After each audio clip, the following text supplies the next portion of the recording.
Quoi? Alicia, tu n'étais pas invitée. Invitée à quoi? Ai-je répondu en riant, pensant que c'était une blague. Le mariage de Sophie, c'est demain. Tout le monde y sera.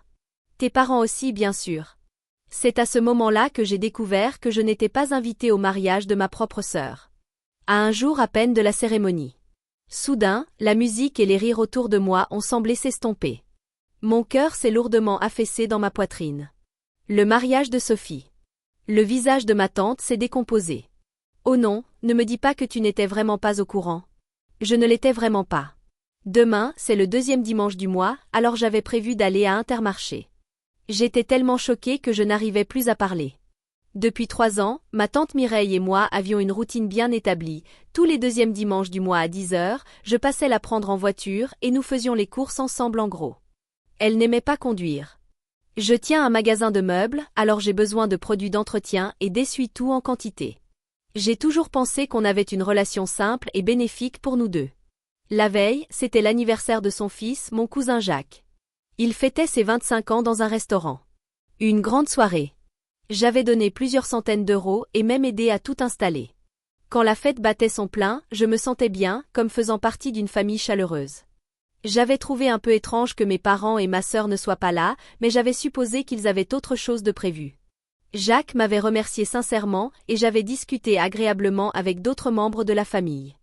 Mireille, avais-je dit en souriant, un verre de vin à la main, à quelle heure je viens te chercher demain pour Intermarché? 10 heures comme d'habitude? Sa main s'est figée en l'air, toujours avec sa coupe de champagne. Son regard est passé de la confusion à la prise de conscience en quelques secondes. Et c'est là que j'ai appris que ma sœur unique se mariait ce jour-là. Jacques, qui était tout près, nous a entendus et s'est retourné, l'air perdu. Alicia, tu n'étais vraiment pas au courant? On prépare ça depuis 6 mois. Sophie et tes parents ne sont pas là ce soir à cause du mariage demain. J'essayais de comprendre. Pas un seul membre de ma famille ne m'avait parlé du mariage en 6 mois. Je ne savais même pas que Sophie était fiancée. Mais pourquoi moi? Pourquoi uniquement moi? Peut-être qu'ils ont oublié de te le dire, tenta de justifier Mireille, visiblement mal à l'aise. Ou qu'ils ne voulaient pas te déranger. Tu es toujours si occupée avec ton magasin. Cette excuse a tout rendu plus limpide. Je ne faisais pas partie de la famille. Du moins, pas à leurs yeux. J'ai observé autour de moi. Tous les autres étaient au courant. Oncle Élie, mon cousin Nathan, même des voisins proches. J'étais la seule mise de côté. Où a lieu la cérémonie? Demandai-je en retenant ma colère. À la salle des fleurs, celle avec le beau jardin. C'est l'endroit dont Sophie rêvait. La salle des fleurs. Par hasard, c'était un lieu géré par ma meilleure amie Camille. Ma famille le savait forcément. J'ai gardé le sourire. Oui, c'est un très bel endroit. Mais à l'intérieur, les pièces du puzzle s'assemblaient en une image glaçante. Durant le reste de la soirée, j'ai fait comme si de rien n'était. J'ai souhaité un bon anniversaire à Jacques et poursuivi les discussions légères avec les autres invités. Mais au fond de moi, j'avais trouvé la réponse à une question que je me posais depuis des années. Est-ce que je fais vraiment partie de cette famille? Ou est-ce que je suis juste une présence utile quand ça les arrange? En rentrant, j'ai repensé à ma relation avec mes parents et ma sœur. Depuis quelque temps, je ressentais un malaise subtil. Lors des repas de famille, les conversations s'éteignaient autour de moi et j'étais toujours reléguée en bout de photos de groupe. Mais jamais je n'aurais imaginé qu'on m'exclût du mariage de ma sœur. J'avais prévu d'aller à Intermarché. Mais il n'y avait plus aucune raison d'y aller. Tante Mireille serait au mariage. Et moi? Moi, je passerais un autre dimanche seul. Comme toujours. Le lendemain matin, j'ai pris mon courage à 2 mains et appelé mes parents. J'avais un mince espoir que Mireille se soit trompée. Bonjour maman. J'ai parlé avec tante Mireille hier. Le mariage de Sophie a vraiment lieu aujourd'hui? Un long silence gêné. Ah. Alicia, oui. Mais ne t'inquiète pas, c'est un tout petit mariage. Tu n'as pas besoin de venir. Ce n'est pas qu'on t'a oublié, c'est juste que tu n'as pas besoin d'être là. Comme si j'étais trop occupée pour y assister. Mais je ne savais même pas que Sophie était fiancée. Depuis quand vous préparez ça? Environ 6 mois. Tout s'est organisé très vite. C'était le bon moment pour lui. J'appelais ma mère 2 fois par semaine.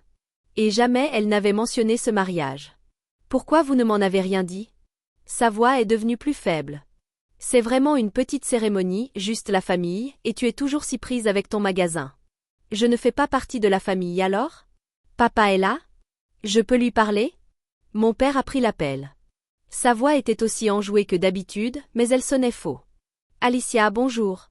Qu'est-ce qu'il se passe? Je viens juste d'apprendre pour le mariage de Sophie. Pourquoi vous ne m'avez rien dit?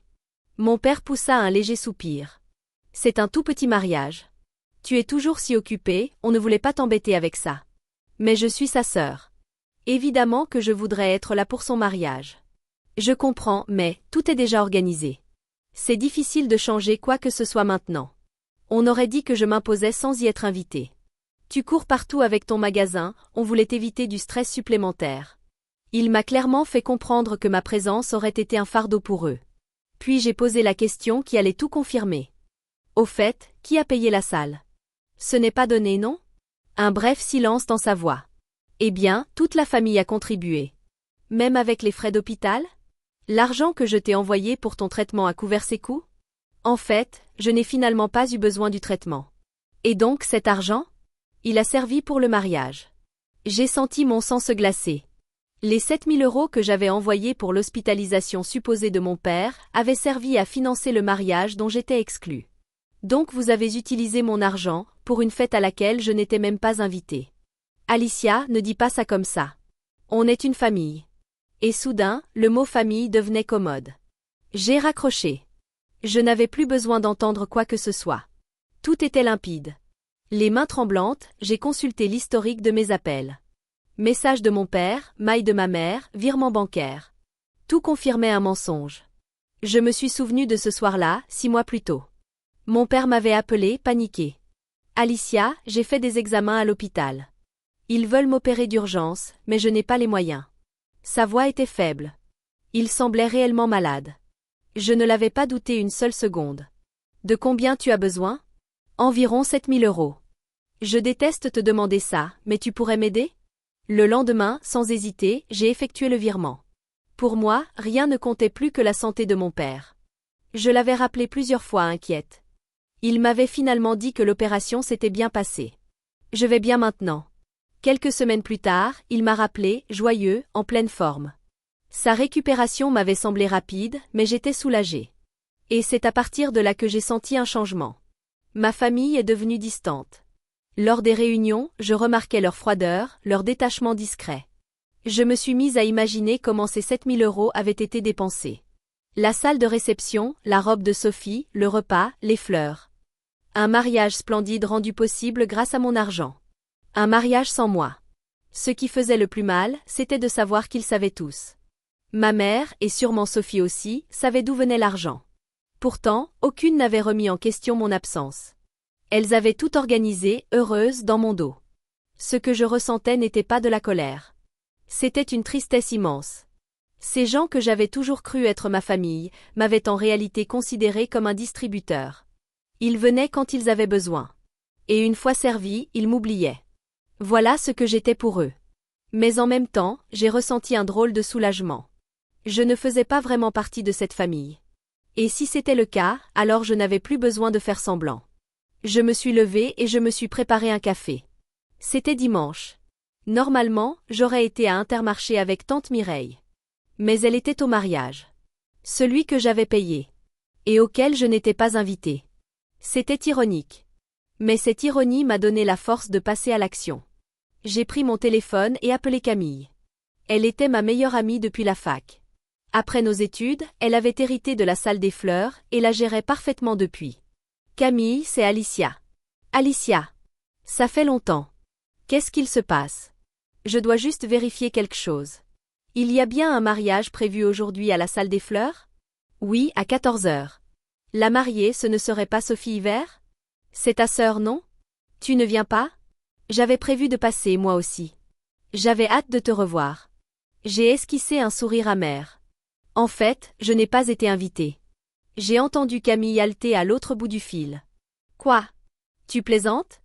Je lui ai brièvement expliqué ce qu'il s'était passé depuis la veille. L'anniversaire de mon cousin, l'appel à mes parents, l'hospitalisation fictive, l'argent détourné. C'est révoltant, dit-elle avec colère. Utiliser ton argent pour une fête sans même t'inviter, c'est impardonnable. Camille, j'ai besoin d'un service. Tout ce que tu veux. Peux-tu annuler le mariage aujourd'hui? Un long silence. Alicia, c'est un gros risque pour mon entreprise. Mais, Sa voix devint plus ferme. L'amitié passe avant tout. Quel motif tu pourrais donner? Je dirais qu'il y a eu une urgence, un souci de plomberie ou autre. Ne t'inquiète pas. Je prendrai les frais à ma charge. Ne t'inquiète pas pour le remboursement. C'est ma décision. Merci Camille. Maintenant on est quitte. Quitte? Ils m'avaient traité comme un distributeur. C'était mon tour de leur montrer la réalité. Camille se tut un instant puis demanda. D'accord, mais que vas-tu faire ensuite? Ça va faire un énorme scandale. C'est leur problème. J'ai fini de nettoyer derrière cette famille. Après avoir raccroché, j'ai ressenti pour la première fois une vraie liberté. Jusqu'ici, j'avais toujours mis ma famille en priorité, repoussant mes propres sentiments. Mais c'était terminé. Vers 13h, mon téléphone s'est mis à sonner. Le premier appel venait de Sophie. Alicia, il y a un souci à la salle. Tu as eu des nouvelles de Camille? J'ai répondu d'un ton calme. De quoi tu parles? Aucune idée. Ils disent qu'il y a un problème de plomberie, qu'on ne peut pas utiliser la salle aujourd'hui. Qu'est-ce qu'on va faire? C'est terrible, mais je ne peux rien faire. Puis, ma mère m'a appelé à son tour. Alicia, s'il te plaît. Est-ce que tu pourrais demander à Camille de nous aider? Pourquoi je ferais ça? Je n'étais même pas invitée, tu te souviens? Et enfin mon père. Alicia, s'il te plaît. On est une famille. Aide-nous. Une famille? Si on en était une, vous m'auriez invitée dès le départ. J'ai raccroché puis pris une profonde inspiration. C'était le début de ma nouvelle vie. Vers 15h, je suis allée à la salle des fleurs. Pas par curiosité. C'était comme un rituel. Un adieu à celle que j'avais été. Le parking était en chaos total. Le mariage, censé se dérouler dans un jardin magnifique, avait lieu sur un bitume d'asphalte. Plus tard, Camille m'a expliqué que, après leur avoir refusé la salle, Sophie et ma mère l'avaient supplié. S'il te plaît, laisse-nous au moins utiliser le parking. Par amitié pour moi, et par simple décence humaine, Camille avait accepté. Très bien, vous pouvez utiliser le parking. Mais aucune autre installation ne sera disponible. Voici le résultat. Dans un coin du terrain, une tente blanche de location avait été montée à la hâte. En dessous, des chaises pliantes dépareillées, bancales pour certaines. L'arche était un modèle fragile, décoré de fleurs artificielles qui battaient au vent. Sophie portait une magnifique robe de mariée, mais son élégance ne faisait que renforcer le contraste misérable du décor. Elle sanglotait par moments, accrochée à la main d'Adrien, le marié, qui regardait autour de lui, désemparé. Les réactions des invités étaient partagées. Les plus âgés affichaient une pitié gênée, tandis que les plus jeunes étouffaient des rires. Les invités du côté du marié étaient manifestement mal à l'aise. Impossible de poster ça sur les réseaux. Un mariage sur un parking, sérieusement? Que s'est-il passé avec la famille de la mariée? Leurs murmures résonnaient dans l'air. Même l'officiant semblait perdu. Le micro grésillait, sa voix coupait sans arrêt.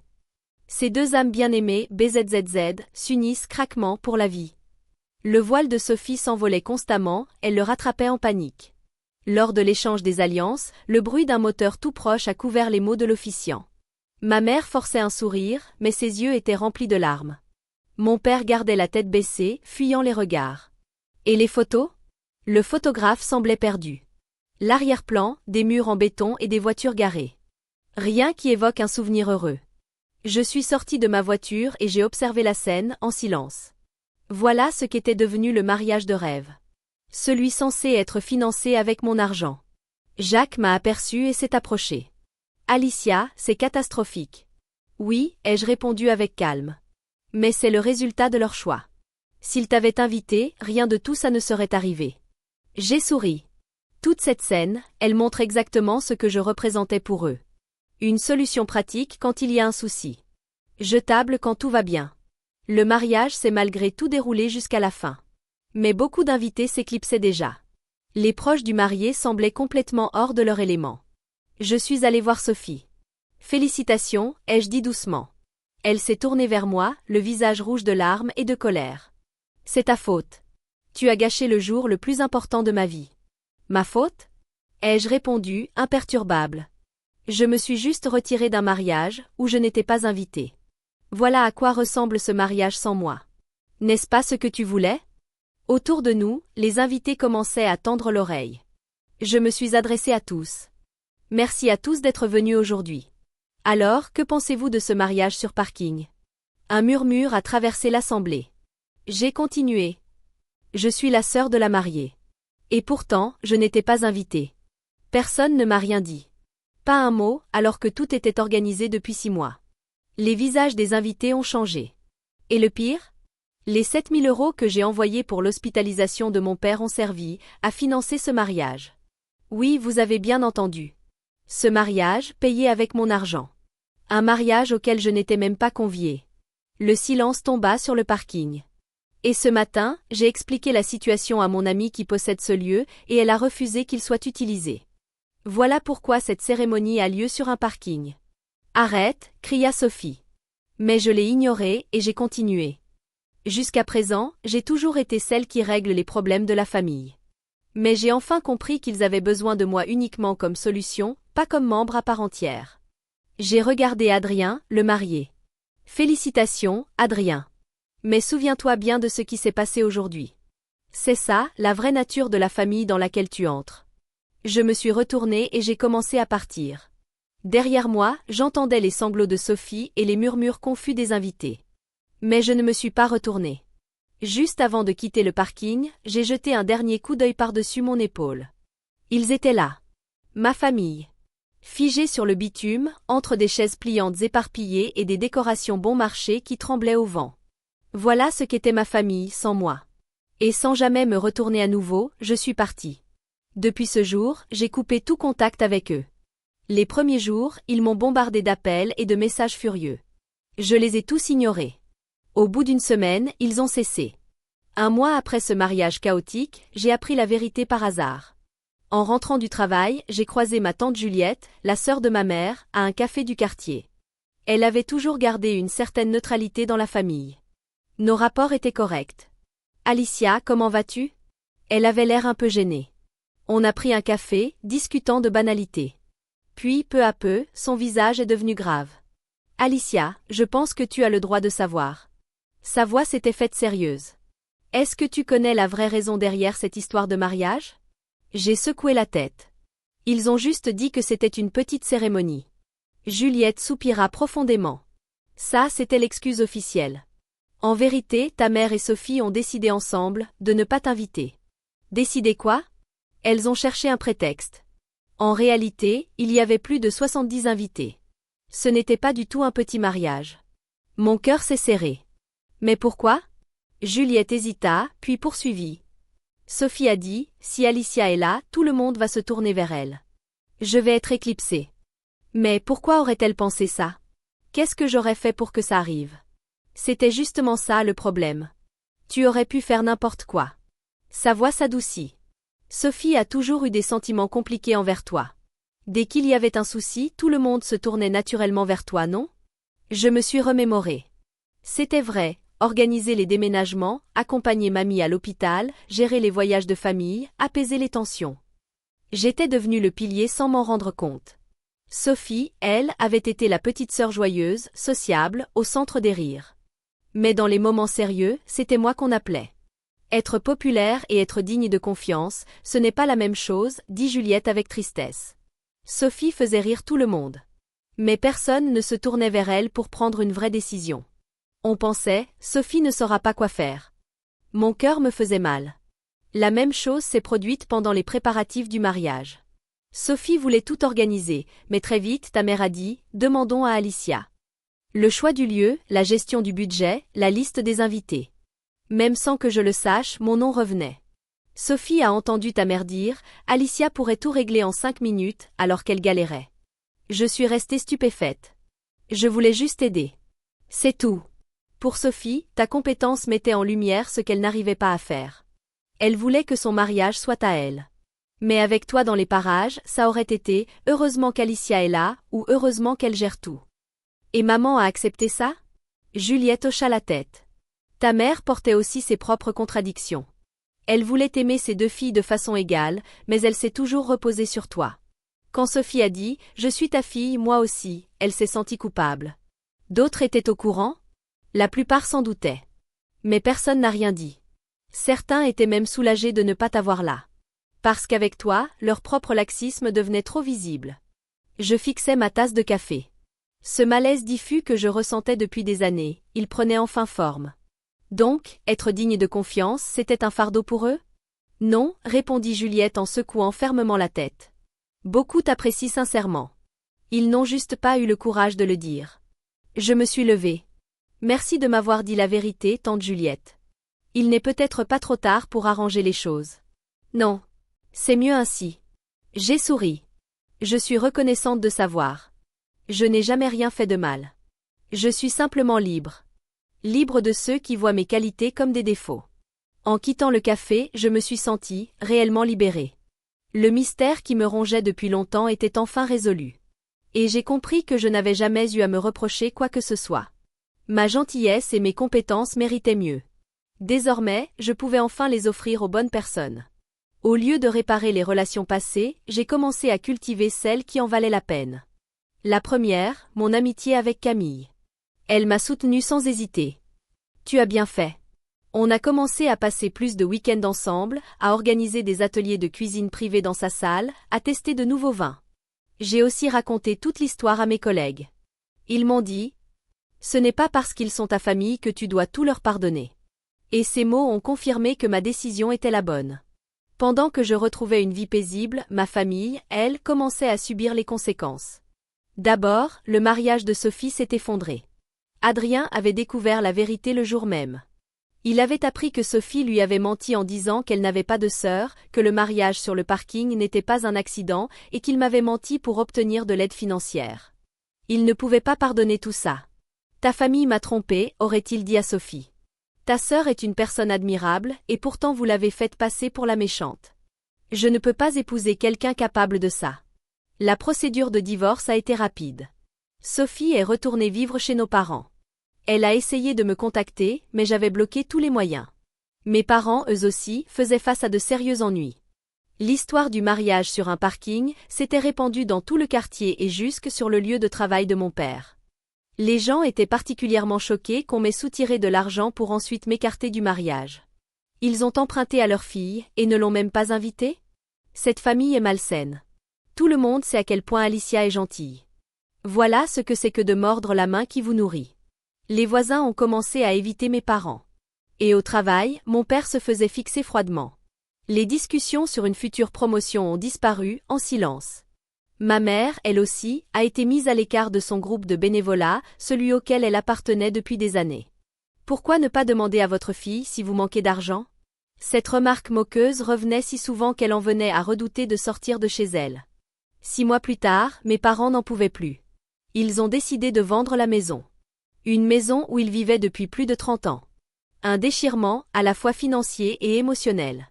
En préparant le déménagement, ma mère est venue une dernière fois sur mon lieu de travail. Mais j'ai refusé de la voir. Une collègue est intervenue et lui a dit « Alicia vit une nouvelle vie. Laissez-la en paix. » Tante Juliette a continué de m'envoyer de brèves nouvelles de la famille. Entre les lignes, le désespoir était palpable. Sophie a divorcé et est revenue vivre chez tes parents. Tes parents repartent de zéro ailleurs. Ils veulent tous te présenter leurs excuses. Après avoir lu sa lettre, je l'ai simplement rangée dans un tiroir. J'éprouvais de la compassion, mais aucun regret. Ce qui leur arrivait était la conséquence de leur choix. 1 an plus tard, j'ai quitté mon petit appartement pour emménager dans une maison. Une maison avec un jardin, choisi et payé entièrement par moi pour moi. À la pendaison de crémaillère, Camille et quelques collègues sont venus fêter ça. C'était un petit rassemblement, mais je sentais que toutes les personnes présentes étaient sincèrement heureuses pour moi. « Alicia, tu as pris la bonne décision », m'a dit Camille. Ce n'est pas le sang qui fait la famille. Ce sont ceux qui tiennent vraiment à toi. Ce sont eux, ta vraie famille. Ce soir-là, une fois seule, je me suis approchée de la fenêtre. J'ai regardé le jardin, les étoiles brillaient avec douceur. Je me suis posé une question, est-ce que je regrettais d'avoir coupé les ponts avec ma famille? La réponse était limpide, non, pas du tout. J'avais fait le choix de me choisir moi-même.